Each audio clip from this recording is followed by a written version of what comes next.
Have you ever felt like this? You're running as hard as you can, giving it everything you've got, but there's always an invisible glass wall between you and your goal? You can see it, but you just can't reach it. And in the end, you collapse to the ground, completely drained. I know. You've probably heard more advice than you can count on how to achieve your goals. Be disciplined, wake up early, use the Pomodoro technique, make a perfection plan. But if all that really worked, you probably wouldn't be here right now. Today, we're not going to talk about surface-level hacks. We're going to dig into what's really hidden beneath the surface. In the time ahead, I won't give you yet another ultimate productivity list. You'll save and never look at again that I'm going to take you with me to uncover the 4 invisible culprits that have been quietly sabotaging your life, causing you to miss your goals time and time again. These 4 reasons might make you feel uneasy, even a bit stung. But trust me, only by facing them head-on can you truly reclaim control over your life.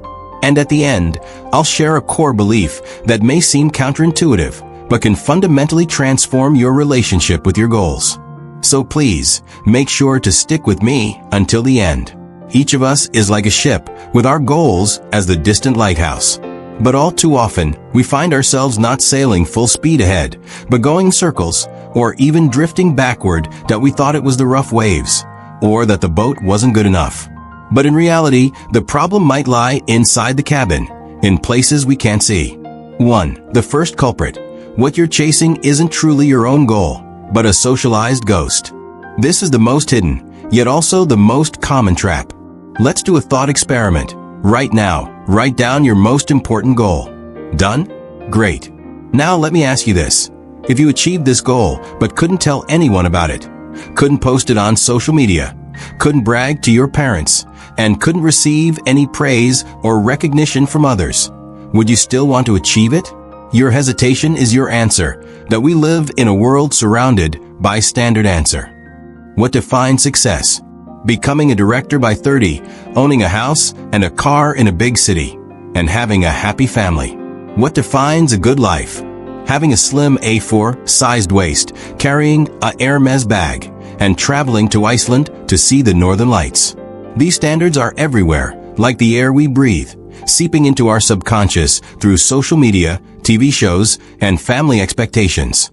So, how many of the goals you set come from your deepest desires? And how many are about becoming the person you think you're supposed to be?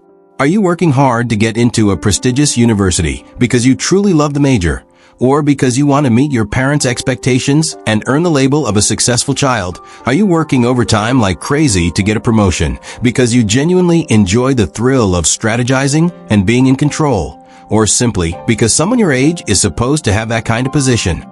According to psychology, there's a theory called self-determination theory, which states that humans have 3 basic psychological needs: a sense of autonomy, competence, and sense of belonging. When we pursue a goal we've chosen ourselves, we tap into a steady flow of intrinsic motivation. That's what autonomy is all about. But when you're chasing a phantom goal, your subconscious is actually resisting the whole time. It knows this isn't what you truly want, so it tries to warn you through procrastination, self-doubt, and unexplained fatigue. Hey, we're on the wrong path. You think it's a lack of willpower, but in reality, it's your soul quietly going on strike, just like Will in the movie Good Will Hunting. He had a gift for mathematics, and everyone expected him to become a great scholar and work for MIT. But those were other people's expectations, the society's standard answer. Deep down, he yearned for a simple life, spending time with his friends and falling in love with a girl he liked. When he finally chose to follow his heart and gave up that envied-by-all job, that was the moment he truly became himself. So, take a moment to re-examine your goals. Ask yourself, if you stripped away all the societal labels and others' expectations, what is the raw, authenticity version of you truly want? Find that one thing that would move you to tears with passion, even if no one ever applauded you for it. That is your goal, your lighthouse. The second culprit, you're obsessed with shouting slogans instead of enjoying the process. This culprit is especially destructive in today's consumerism era. Think back. Have you ever had an experience like this?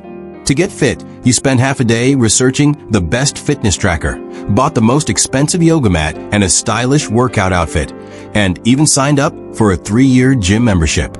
You posted it all on social media with the caption, "Starting today. Self-discipline gives me freedom." And then nothing. To learn a new skill, you bought over a dozen related books, signed up for 3 online courses, downloaded all the study materials, and meticulously organized your computer desktop. You feel like you've already mastered a vast wealth of knowledge, filled with sense of achievement. But in reality, you haven't even completed the first lesson. This phenomenon is known in psychology as vicarious achievement. By engaging in the act of preparing, you're preemptively experiencing the satisfaction that comes with success. Purchase, planning, and announcing your goals.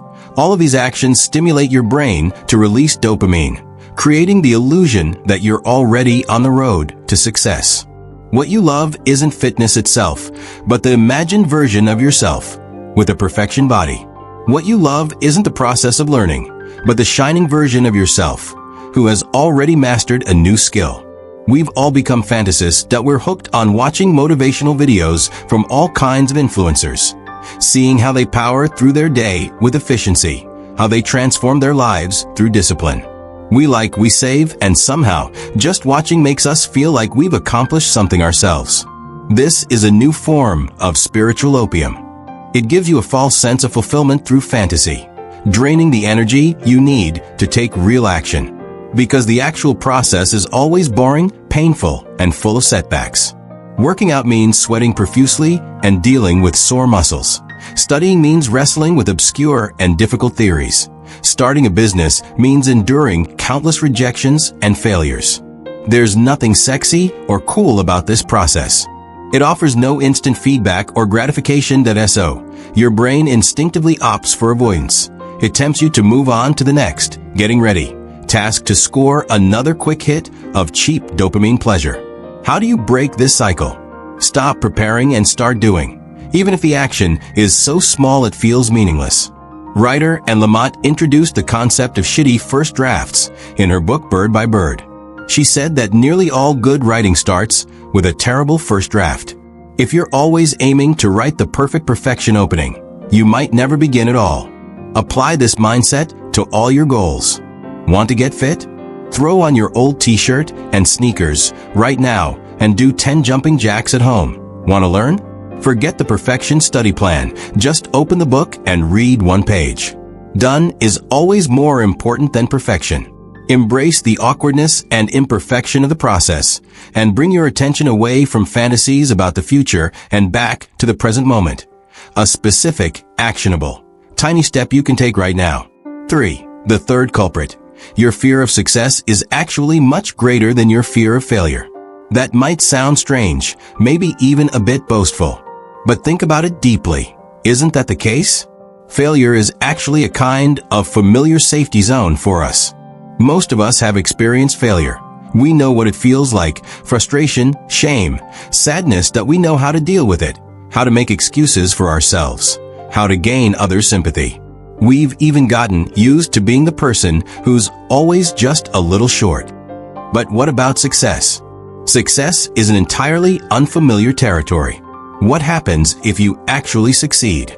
1. Higher expectations. You succeeded this time, so next time everyone will expect you to do even better. You can no longer hide behind the excuse of, "I'm just an ordinary person." 2. New responsibilities. Success brings new and more complex responsibilities. If you get promoted, you'll have to manage a team and be responsible for the team's overall performance. If you become famous, you'll have to face public scrutiny and judgment. 3. Changes in relationships. Your success might subtly shift your relationships with friends and family. You might become a target of jealousy, be isolation. You're no longer the person they once knew. Imposter syndrome. You may start to doubt yourself, thinking, "Do I really deserve all of this? What if they find out I'm actually a fraud?" This kind of fear can make you feel like you're constantly on edge. So many times, just as we're about to cross the finish line, a strange kind of power pulls us back. We start to engage in self-handicapping. For example, the night before an important exam, You suddenly decide to stay up all night watching movies. The day before a crucial project presentation, you go out drinking with friends and get drunk. You're not trying to fail. You're just preparing an excuse in advance for your possible failure, a justification to protect your perfection. This way, if you fail, you can tell yourself, I just wasn't ready. It's not that I'm not capable. A deeper reason is that success requires you to completely let go of your past self and reshape your self-awareness. But human instinct is to resist change and cling to the status quo. Staying in a state of having potential but not yet successful feels the most safety, because potential is a beautiful word. It suggests unlimited possibilities, whereas success is a concrete outcome that must be defined and eventually surpassed. Author Marianne Williamson once said something very famous. Our deepest fear is not that we are inadequate. Our deepest fear is that we are powerful beyond measure. It is our light, not our darkness, that most frightens us. So what can we do when faced with this kind of fear? 1. Write it down. Clearly and specifically write down all your fear about success. What's the worst that could happen if I succeed? What am I afraid of losing? What am I afraid to face? When you give form to vague fear, it becomes much less intimidating. 2. Practice small successes. Consciously set and achieve small goals. And then pay close attention to how you feel afterward, that it's not about celebrating, but about sitting with the discomfort, anxiety, and responsibility that come with it. Allow yourself to gradually become desensitized and grow accustomed to the version of yourself who has succeeded. 4. The fourth culprit. You treat your goal as a refuge to escape from the present moment. This is the most painful and profound of the 4 culprits. Have you noticed how often we pin our sense of happiness and fulfillment on some far-off future goal? When I lose weight and hit 100 pounds, I'll finally feel confident and be able to socialize. When I make $1 million, I'll quit my job, travel the world, and live the life I've always wanted. When I meet the right person, my life will finally feel complete. Once then has become one of our most frequently used sentence structures. Goals, which were meant to guide us in experiencing life, have now become excuses for us to escape life through perfection. We use plans for the future to numb our dissatisfaction with the present. We use the busyness of chasing goals to mask the emptiness and anxiety within. These goals are like carrots dangled in front of a donkey, tempting us to keep moving forward while we forget to notice the path beneath our feet. Spiritual teacher Eckhart Tolle says in The Power of Now that our minds, or the ego, tend to dwell in the past or the future because they cannot survive in the present moment, that a grand vision for the future is the ego's favorite toy. It makes you feel important, like you're doing something meaningful. But the truth is, life only unfolds in the present moment. The I'll start socializing once I lose weight version of you is actually afraid to face who you are right now, afraid of rejection. The I'll travel once I make enough money version of you is actually afraid to face the boredom and lack of passion in the present moment. The I'll wait until I meet the right person version of you is actually afraid of being alone, unable to deal with your own loneliness. Goals have become a fig leaf, covering up the need to confront the truly difficult, deeply personal issues within. You think you're chasing happiness, but in reality, you're just running away from pain. The cruelest part is that even if you actually achieve your goal, you still might not find the happiness you were hoping for. There's a concept in psychology called hedonic adaptation, which means that no matter how good something is, we quickly get used to it, and our sense of happiness returns to a baseline level. You slim down to 100 gene, but now you start to feel anxiety about how to maintain it. You earned 1 million yuan, but now you notice everyone around you talking about 10 million. What you thought was the finish line turns out to be just another starting point. So what should you do? Turn your end goal into a process goal. Stop saying, my goal is to lose 20 gene, and instead say, my goal is to go to the gym for 30 minutes today and enjoy the process. Stop saying, my goal is to write a book, and instead say, my goal is to write 500 words today and enjoy the feeling of words flowing from my fingertips. Shift your focus from a distant, uncertain future back to the present moment, a specific, manageable action. Learn to find meaning and joy in the process itself, rather than placing all your hopes on an illusory endpoint. Ask yourself this: if I never achieve that final goal, is what I'm doing today still meaningful? Do I enjoy it? If the answer is no, then it might be time to seriously reconsider. All right, let's review the 4 invisible culprits we uncovered today. 1. What you're chasing is socially conditioned approval, not your true inner desire. What you're drawn to is the thrill of shouting slogans, not the joy of the journey itself. Your fear of success is actually much greater than your fear of failure. You've turned your goals into a refuge, a way to escape the present moment of your life. You'll realize that at the heart of all these issues lies one thing: you've lost touch with your authenticity self. Those unachieved goals aren't proof that you failed, nor are they evidence that you're not good enough. They are distress signals from your inner world, signposts, a roadmap guiding you back to a deeper understanding of who you are. They're asking you, who are you really? What do you truly want? What are you so afraid of? So starting today, stop using your goals as a way to punish yourself. Think of it as a diagnostic tool, an opportunity to explore your inner world. Every time you procrastinate, every time you feel like giving up, don't be quick to criticize yourself. Instead, pause and gently ask, hey, what's really holding me back? What are my true inner needs? To close our conversation today, I want to share a quote from the great psychology master Carl Jung, a quote that has given me tremendous power, and I hope it will inspire you too. Until you make the unconscious conscious, it will direct your life, and you will call it fate. Your life shouldn't be an unmastery fate.